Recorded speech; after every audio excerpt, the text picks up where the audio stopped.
আজকে আমি 24 ঘন্টার জন্য সারা দিন মন্দিরে প্রসাদ খেয়ে থাকবো, কিন্তু ফ্রিতে প্রসাদ নিতে গিয়ে যেভাবে ধরা পড়ে যাব ভাবিনি।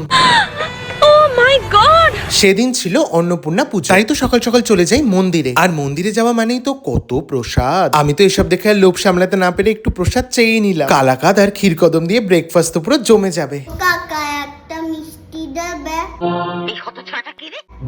মিষ্টি? হ্যাঁ দেবো, দাঁড়া খেয়ে নি তারপর দিচ্ছি। ঠিক আছে। আগে একটু খেয়ে নি, নাহলে একটাও পাবো না। কি ভালো খেতে। কিরে তুই সাত সকালে পুজো দিয়ে এসে মিষ্টিগুলো একা একা খেয়ে নিচ্ছিস? হ্যাঁ, পাশে খাবো না। বাচ্চাটা দাঁড়িয়ে আছে, ওকে একটু দিবি না? হ্যাঁ ওকে তো বলেছি। কি রে বলিনি তোকে? কই তুমি তো বলনি।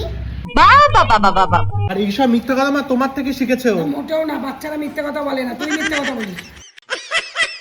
এরপর লাঞ্চের জন্য রাধাকৃষ্ণ মন্দির থেকে মহাভোগ আনা হয়েছিল। আমি তো সবার আগে খেতে বসে গেছিলাম, বাবা যদি না ভাগে পাই। আর এদিকে সন্ধে হতেই আমার মা টিফিন বক্স নিয়ে মন্দিরে যাচ্ছে, মানে খাবে আবার নিয়েও আসবে। লাইনে দাঁড়িয়ে বুঝলাম আমি একা না, আমার মতো অনেকেই খাচ্ছে, আবার কেউ নিয়ে যাচ্ছে। ফাইনালি পোলাও আর আলুর দম আমার হাতে। এই রে, এবার টিফিন বক্স বার করছে, এবার টিফিন বক্সেও নেবে মনে হয়। লজ্জা করে না?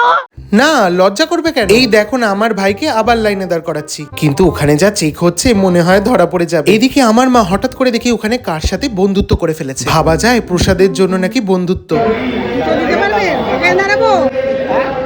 দাঁড়া।